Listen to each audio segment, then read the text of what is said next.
Was there any of that backlash within the community, and did it spark a conversation? Because I feel like it's a conversation we don't have very often, and we certainly don't have very often with outsiders.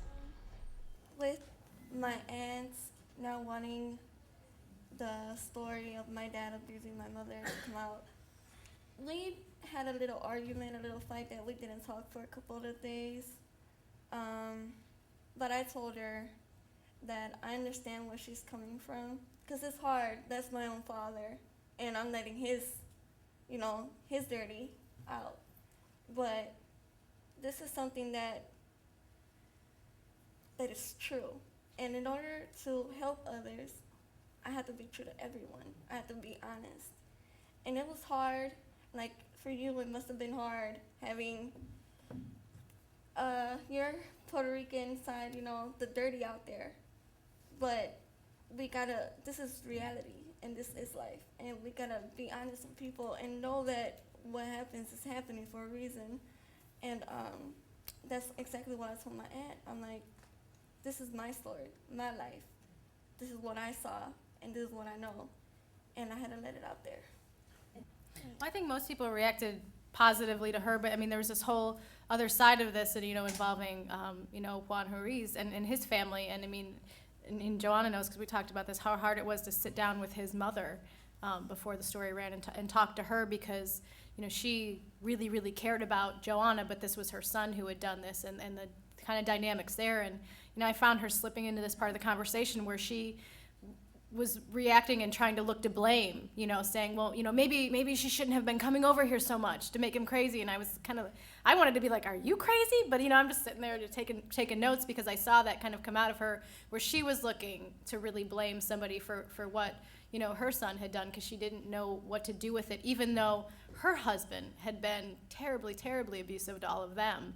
She still, even though she'd endured that abuse, was looking to blame Johanna in some way, even though she wasn't blaming her, but she still was going that direction.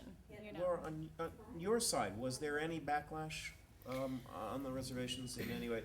Maybe about you as an outsider or whatever? The fear that we ran into from some of the chiefs was that that this was going to be another story in the mainstream media about how bad it is on the reservation, and that no matter how you slice it, that this was just going to color their tribe, their reservation, their people in a bad light all over again, either as victims, or that people would think they were the aggressors, or that they weren't protecting their own women.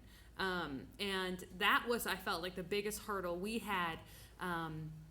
And I remember when we sat down with Chief Ron, His Horse's Thunder, that was one of his concerns, that this was just going to be another example of, a horrible life on the reservation, and that they wanted so much for people to see that they were different, and that they had normal lives and normal people and doing their normal things.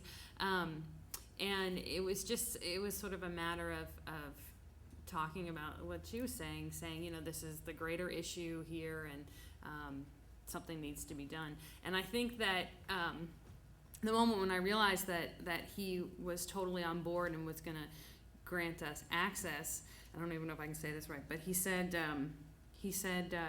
no, I get it. He said, how does it go? Either way, what it means is what happens to one of us happens to all of us. And he said that because of that it was important that these stories be told about what was happening to women. And as a result, I mean, the Senate Indian Affairs Committee has been holding hearings on this. They have put millions of dollars in the budget for funding of law enforcement on the reservations, and they have even had a group of congressmen traveled out to Standing Rock Sioux Reservation to find out what was happening. So I think in that sense, they did not regret it.